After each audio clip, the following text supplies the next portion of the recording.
You're gonna hear my story about when my mother said they didn't have money to buy extra tickets. And I was saved. The scent of stale coffee and my father's aftershave was usually the first thing that greeted me in the morning, a familiar, comforting blend that signaled the start of another unremarkable Tuesday. But today, the air in our small, three-bedroom house on Maple Street tasted different, metallic and thin, like before a thunderstorm.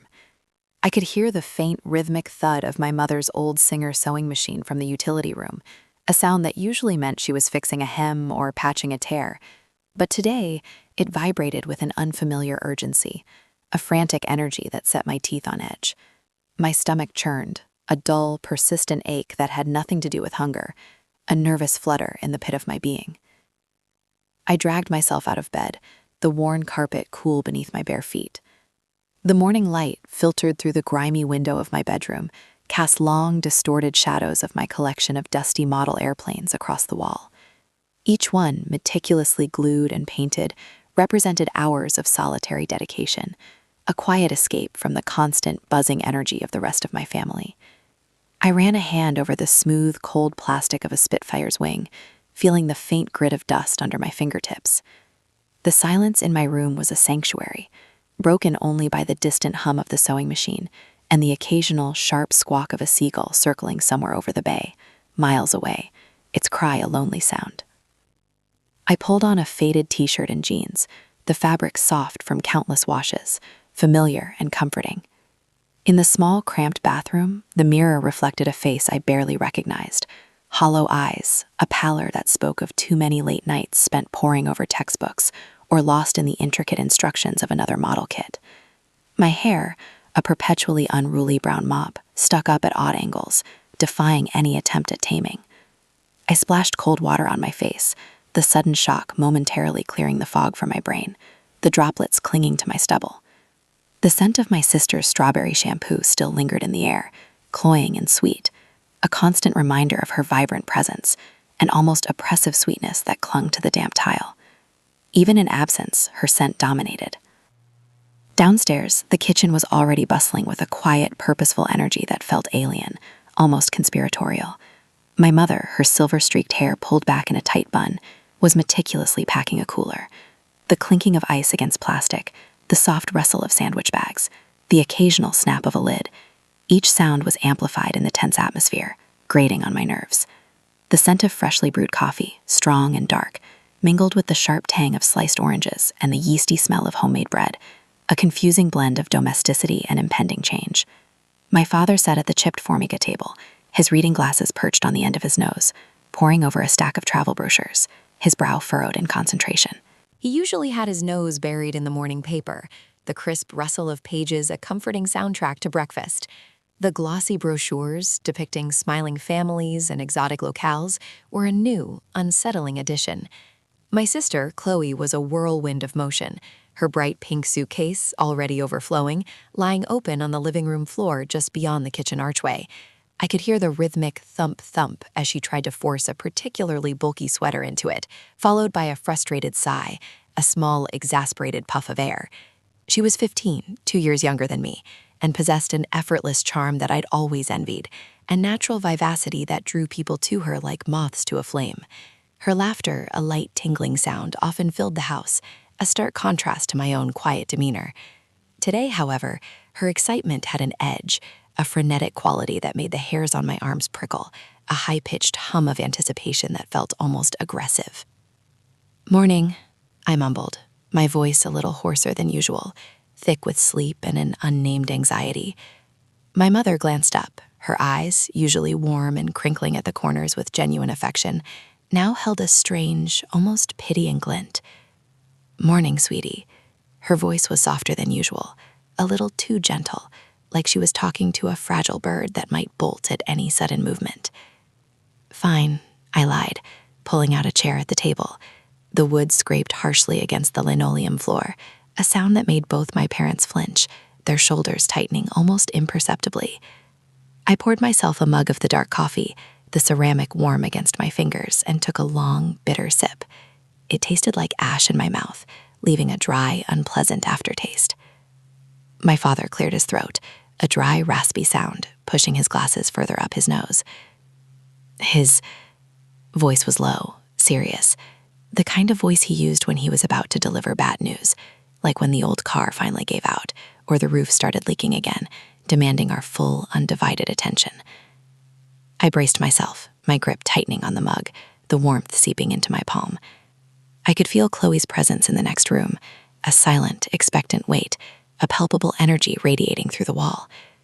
The sewing machine in the utility room had finally fallen silent, the sudden absence of sound more jarring than its previous drone, leaving an echoing hollowness in its weight. The house seemed to hold its breath. Mom came over and sat beside me, placing a hand on my arm.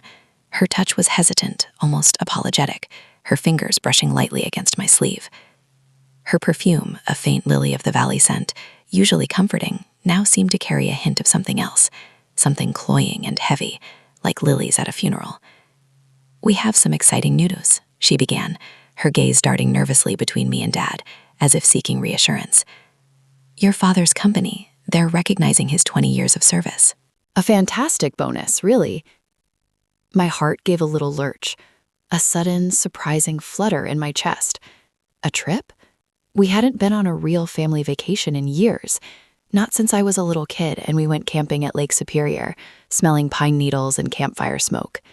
My imagination, usually so vivid in its solitary flights, suddenly conjured images of sandy beaches, turquoise waters, the smell of salt and sun on my skin. Maybe a cruise, the endless expanse of the ocean, or a mountain retreat, the crisp, clean air filling my lungs. A genuine escape. I asked, a flicker of genuine hope igniting in my chest, a small, fragile flame. I hadn't realized how desperately I wanted a change of scenery until that exact moment. My father finally looked up from the brochures, a strained smile on his face, his lips thin and tight. "Disney World, son. 3 nights at the Polynesian Village Resort, all expenses paid." He gestured vaguely at the glossy pages spread before him, showing smiling families, Cinderella's castle gleaming under a vibrant blue sky, an image of manufactured perfection. Disney World. The words hung in the air, sparkling and magical, promising joy and wonder, but also incomplete, a discordant note in a seemingly perfect symphony. Then Chloe burst into the kitchen, her face flushed with excitement, her hair a tangled mess of blonde waves, wild and free. "Isn't it amazing, Alex? Disney! I've always wanted to go to Disney." Her voice was shrill with unadulterated joy, a sound that usually grated on my nerves, but now just sounded distant, as if she were speaking from behind a thick pane of glass. My mother squeezed my arm, her touch tightening, almost digging into my flesh. "It's a wonderful opportunity, Alex." She paused, and that too gentle tone returned, coating her words like thick syrup, making them feel heavy and insincere. "And, well, we've been talking, your father and I. The company gift was for 3 people." A cold dread began to coil in my stomach, slowly, inexorably tightening its grip. My gaze flickered between my mother's apologetic eyes, my father's averted gaze, fixed on some point beyond my shoulder, and Chloe's utterly oblivious, ecstatic grin. The words guest and child echoed hollow and sharp in the sudden silence that descended upon the kitchen. Even Chloe seemed to sense the shift, her smile faltering slightly as she looked from my parents to me, a flicker of uncertainty in her bright blue eyes. "Who?" My voice was barely a whisper, the question feeling heavy and absurd even as I asked it. I already knew. The metallic taste in my mouth intensified, like sucking on a penny. My father finally met my eyes, his own filled with a regret that felt like a punch to the gut, a dull ache spreading through my chest. "Son, the package was specific. A family of 3. And to add another ticket, another hotel room, another meal plan, it just wasn't in the budget." He gestured vaguely towards the ceiling, as if indicating the entire house, our lives, the financial burdens that always seemed to hover like a dark cloud, perpetually threatening to burst. The words, spoken by my own mother, echoed in the silent, sudden canyon that had opened up between me and the rest of my family. The air grew thick, heavy with unspoken things, with the weight of this decision. I could smell the faint, acrid scent of dust motes burning in the rays of sun slanting through the window, an utterly irrelevant detail in the face of this profound exclusion. Chloe's initial excitement evaporated, replaced by a confused frown. She looked from me to our parents, then back to me, her lower lip trembling slightly. Her voice was small, almost childlike, a stark contrast to her earlier effervescence, a wavering sound in the sudden quiet. My mother sighed, a long, weary sound, as if carrying the weight of the world on her shoulders. "Honey, we explained this. It's just too expensive. We truly wish it weren't so, but this is a gift, and we can't afford to augment it right now. Your father's been working so hard, he deserves this." Her words, meant to soothe, felt like sandpaper against my skin, abrasive and painful. I was 17, practically an adult. Chloe was 15. The difference felt like a chasm, a vast, unbridgeable distance. I stared at them, my parents, the two people who were supposed to protect and provide for me, who were supposed to include me in their every thought and plan. The coffee in my mug had gone cold, a bitter, dark liquid that mirrored the taste in my mouth, leaving a lingering resentment. I felt a strange, detached sensation, as if I were watching a scene unfold on a screen, utterly separate from it, a ghost in my own home. My vision seemed to narrow, focusing on the tiny, almost imperceptible tremor in my mother's lower lip, the way my father avoided my gaze, choosing instead to stare intently at a crumb on the table, as if it held the secrets of the universe. My voice was flat, devoid of emotion, a mere statement of fact, stripped of any inflection. "Your Aunt Carol is going to check in on you," my mother said quickly, too quickly, as if to fill the uncomfortable silence that had stretched between us, thick and suffocating. "She'll bring groceries, make sure you're okay. You're old enough to handle things for a few days, right?" 5 days. 5 days of them at Disney World, experiencing the magic, the manufactured joy and wonder, while I stayed in this house, the silent, empty shell of our family life. 5 days of knowing exactly what I was missing, what I had been deemed too expensive, too old, or simply not important enough to include. A sharp, searing heat ignited in my chest, spreading rapidly through my veins, a slow burn that threatened to consume me. It wasn't anger, not yet. It was a cold, desolate sense of abandonment, a profound loneliness that settled deep in my bones. I felt the slow, steady drip of betrayal, like a leaky faucet in a dark room, each drop echoing in the silence. My parents, who had always preached about fairness and equality, had just delivered the most unfair, unequal blow, a wound that would fester. I pushed my chair back, the harsh scrape even louder this time, a defiant shriek in the quiet kitchen, shattering the fragile peace. I didn't say another word. There was nothing to say. The explanation, thin and transparent, had been delivered. The problem had been established. I was the problem. Or rather, the fact that I existed as a fourth person was the problem, an inconvenient addition to their perfectly planned family of 3. I walked out of the kitchen, past Chloe, who stood frozen, her eyes wide and uncertain, a fleeting shadow of guilt crossing her face. I could feel her gaze on my back, a prickling sensation, but I didn't look at her. I didn't look at my parents. I just walked. Each step on the worn wooden floorboards of the hallway echoed the hollow feeling in my chest, a dull, resonant thud. The house, usually filled with the mundane sounds of life, now felt like a tomb, already empty, already devoid of the warmth of a complete family. I went back to my room, closing the door softly behind me, the click of the latch a final, definitive sound. The silence in here, which had once been a sanctuary, now felt suffocating, heavy with the weight of my aloneness. I sat on the edge of my bed, staring at the dust motes dancing in the sunlight, feeling the sudden, overwhelming urge to smash something, to scream until my throat was raw. But I didn't. I just sat there, listening to the muffled sounds of their continued preparations, the zipping of a suitcase, the low murmur of my parents' voices, the faint, high-pitched giggle of Chloe, already recovering from her brief moment of empathy, already anticipating the magic, already forgetting me. The scent of sunscreen, sweet and tropical, began to permeate the house, carried on the air currents, a cruel olfactory reminder of the paradise I was not invited to, a mocking sweetness. It mingled with the faint smell of my father's worn leather briefcase, the sharp tang of my mother's cleaning supplies, and the cloying sweetness of Chloe's strawberry shampoo, all converging into a sickly, potent cocktail of departure. I lay back on my bed, staring at the ceiling, at the faint water stain that resembled a ghostly map of some unknown, unattainable land. The silence pressed in on me, an almost physical weight, crushing and relentless. I closed my eyes, but the images were already forming. Chloe, laughing on a roller coaster, her hair streaming behind her, my parents smiling under a shower of fireworks, their faces illuminated by the vibrant bursts of light, all of them together, a perfect, happy unit of three. And me, here, alone, in the silence of a house that suddenly felt too large, too cold, too empty. Esse foi o comecinho das minhas 5 dias, e eu já sabia que se estenderiam por uma eternidade. O problema não era só a férias perdidas, era a tílinga realização de onde eu de fato estava nas prioridades deles.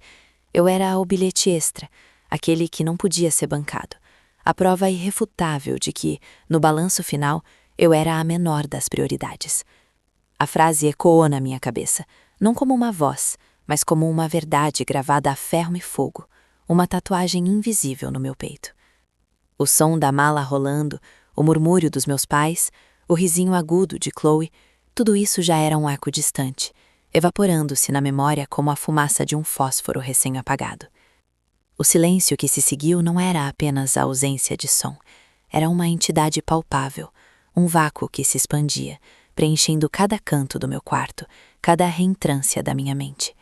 Ele vibrava nos meus ouvidos, um zumbido constante, quase doloroso. Meus músculos, rígidos pela imobilidade prolongada, protestaram com uma pontada surda enquanto eu finalmente me impulsionava para cima. As molas do colchão gemeram sob o meu peso, um suspiro solitário e metálico na caverna silenciosa do quarto. Meus pés, descalços e frios, encontraram o tapete de estampa floral desbotada, cada fibra uma textura familiar, levemente áspera contra minha pele. O ar, pesado com os fantasmas do protetor solar tropical e do shampoo de morango, roçou meu rosto, um lembrete cruel da partida. A mancha d'água no teto, que antes parecia um mapa de terras inatingíveis, agora era apenas uma mancha, sem mistério, sem promessa. Com um suspiro que parecia consumir todo o oxigênio do quarto, virei-me, os olhos percorrendo o espaço. A cama desfeita, as roupas espalhadas, os livros empilhados na escrivaninha, tudo parecia subitamente alienígena, como se eu tivesse vendo meu quarto pela primeira vez através dos olhos de um estranho. A luz do sol da manhã, filtrada pelas cortinas de tecido pesado, criava listras diagonais no chão empoeirado, revelando partículas de poeira dançando em um balé silencioso. Cada floco era um microcosmo de negligência, um universo de coisas minúsculas que eu nunca havia notado antes. A porta do meu quarto estava entreaberta. O ranger suave da dobradiça quando a empurrei completamente soou alto demais, quase estrondoso, no silêncio opressor da casa. O corredor estava escuro, as sombras da manhã ainda se agarravam às paredes. O carpete sob meus pés absorvia o som dos meus passos, tornando minha caminhada quase fantasmagórica. Passei pela porta do quarto de Chloe, que estava escancarada. O cheiro adocicado e enjoativo de morango ainda pairava no ar, misturado com o leve aroma de tecido amassado e algo que só podia ser descrito como poeira infantil. Uma boneca jazia de bruços no chão, um braço torto em um ângulo estranho, o olhar de plástico fixo no nada. Uma pequena mala, obviamente esquecida, estava encostada na parede, meio aberta, um pijama de unicórnio espiando para fora. Não havia o menor traço da desordem caótica que geralmente dominava o quarto dela. A ausência de Chloe tornava até sua bagunça mais organizada, mais silenciosa. Um dó apertou minha garganta. Continuei pelo corredor, os dedos roçando a parede fria e áspera. A porta do quarto dos meus pais estava fechada, o que era incomum. Eles geralmente deixavam-na aberta, um convite silencioso, ou talvez apenas um descuido. O cheiro do couro gasto da pasta de meu pai era quase imperceptível agora, sobreposto por um leve traço do perfume floral e um pouco adstringente de minha mãe, misturado com o cheiro residual de produtos de limpeza, aquele aroma de casa limpa que ela insistia em deixar para trás antes de qualquer viagem, como se o cheiro pudesse conter o caos da vida que eles deixavam para trás. Minha mão se esticou, tocando a maçaneta fria de latão. Por um instante considerei abri-la, ver o que havia por trás daquela barreira final, mas desisti. Havia uma intimidade naquele espaço, mesmo vazio, que eu não queria invadir. As escadas rangiam sob meus pés, um lamento familiar que parecia amplificado no silêncio. Cada degrau era uma pequena orquestra de madeiras velhas. Desci devagar, meus olhos varrendo a sala de estar, que se estendia abaixo. A luz do dia entrava pelas grandes janelas, iluminando as partículas de poeira que dançavam no ar, visíveis agora como pequenos sóis em miniatura. O sofá de veludo, onde eles se sentavam para assistir TV, parecia vazio e imponente. Os controles remotos, geralmente espalhados, estavam alinhados em uma pilha perfeita na mesinha de centro de vidro. Uma revista de viagens, com a foto de uma praia ensolarada na capa, jazia aberta, um marcador de papel colorido preso entre as páginas. A ironia era cruel. Cheguei à cozinha. A geladeira zumbia suavemente, um pulso constante de vida mecânica que era o único som audível. O cheiro de café fresco, que geralmente preenchia o ar pela manhã, estava ausente, substituído pelo aroma frio e metálico de uma cozinha que acabou de ser limpa e que não havia sido usada. A bancada de granito estava imaculada, sem farelos de torrada, sem xícaras de café esquecidas. Até a tigela de frutas estava estranhamente arrumada, as maçãs e bananas em uma composição quase artística. Era como se a casa tivesse sido meticulosamente preparada para minha solidão, cada detalhe orquestrado para sublinhar a ausência deles. Abri a geladeira. O ar frio e úmido escapou, trazendo consigo o cheiro neutro de laticínios e vegetais. Não havia a confusão habitual de restos de comida, nem a bagunça de lanches de Chloe. Peguei um iogurte de morango, uma pequena rebelião contra a ausência do sabor, e uma colher de metal. O tilintar da colher contra a cerâmica da tigela de iogurte soou como um gongo na quietude da cozinha. Cada colherada era um ato deliberado, a doçura artificial do morango explodindo na minha língua, um contraste com o sabor amargo da minha própria realidade. Sentei-me à mesa da cozinha, a cadeira de madeira fazendo um pequeno rangido ao ser arrastada. A mesa, geralmente o centro da atividade familiar, parecia uma ilha deserta. O silêncio, antes opressor, agora começava a se transformar em algo mais perigoso, uma vastidão vazia, que convidava a pensamentos intrusivos. Eu me peguei imaginando-os. Chloe com seu rosto corado gritando de alegria em alguma montanha-russa, os braços erguidos para o céu. Meus pais, sorrindo, os olhos brilhando com a luz dos fogos de artifício, as mãos dadas, um par perfeito, uma unidade de 3. Eu era a nota dissonante, o quarto elemento que desequilibrava a equação. A realização de que eles pareciam mais completos, mais felizes, sem mim, era um golpe que doía mais do que qualquer palavra gritada. O sol continuava a subir no céu, e os raios de luz se moviam lentamente pela cozinha, transformando as sombras. O tempo parecia ter se esticado, cada minuto uma hora, cada hora uma eternidade. O zumbido da geladeira, o tic-tac suave do relógio de parede que eu nunca havia notado antes, o som distante de um cortador de grama em algum quintal vizinho, cada um desses ruídos minúsculos perfurava o silêncio, apenas para ser engolido novamente pela sua vastidão. Não havia a trilha sonora habitual da minha casa, a voz estridente de Chloe pedindo suco, o riso grave do meu pai lendo o jornal, o murmúrio gentil da minha mãe ao telefone.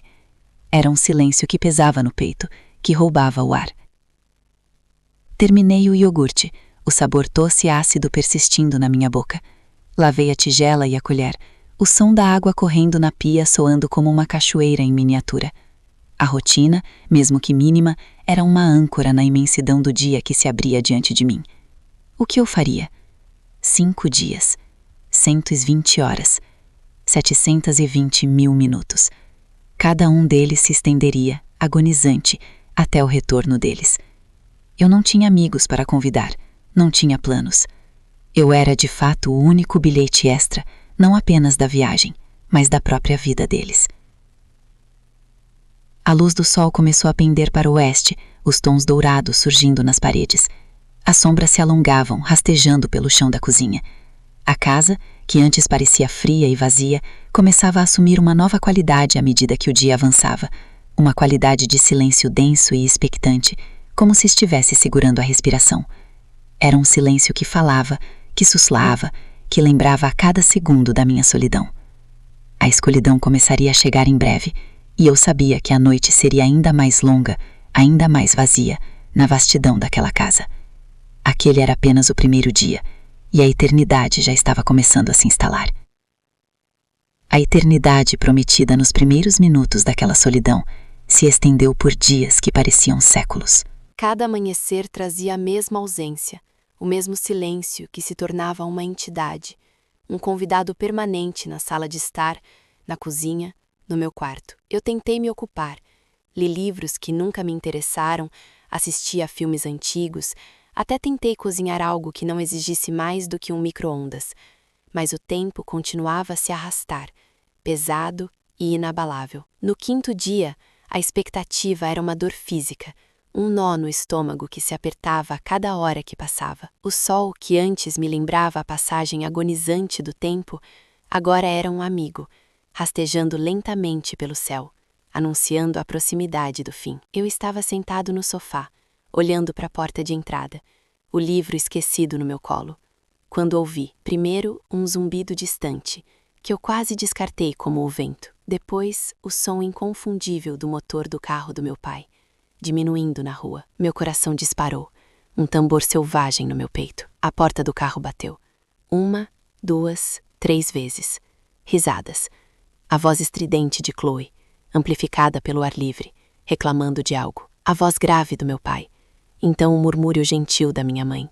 Eles estavam aqui. Levantei-me, um pouco tonto, como se tivesse acabado de sair de um sono profundo. A maçaneta girou, e a porta se abriu com um tranco. A luz da tarde, que há pouco banhava a sala em tons melancólicos, foi invadida por um turbilhão de vida. Chloe entrou correndo, uma mochila maior que ela nas costas, seus cabelos loiros voando. Ela parou abruptamente no meio da sala, me viu e um sorriso enorme se abriu em seu rosto. "Pai!" ela gritou, como se minha presença fosse uma surpresa maravilhosa, e correu para me abraçar, suas pequenas mãos apertando minha cintura com uma força inesperada. Meu pai entrou logo depois, arrastando malas, o rosto cansado, mas os olhos brilhando. Ele me deu um aceno de cabeça e um sorriso genuíno. "E aí, campeão?" Antes que eu pudesse responder, minha mãe surgiu, a bolsa no ombro, um olhar preocupado em seu rosto. Ela me estudou por um segundo, seus olhos azuis suavizando. "Meu amor, como você está?" Ela largou a bolsa e me puxou para um abraço apertado,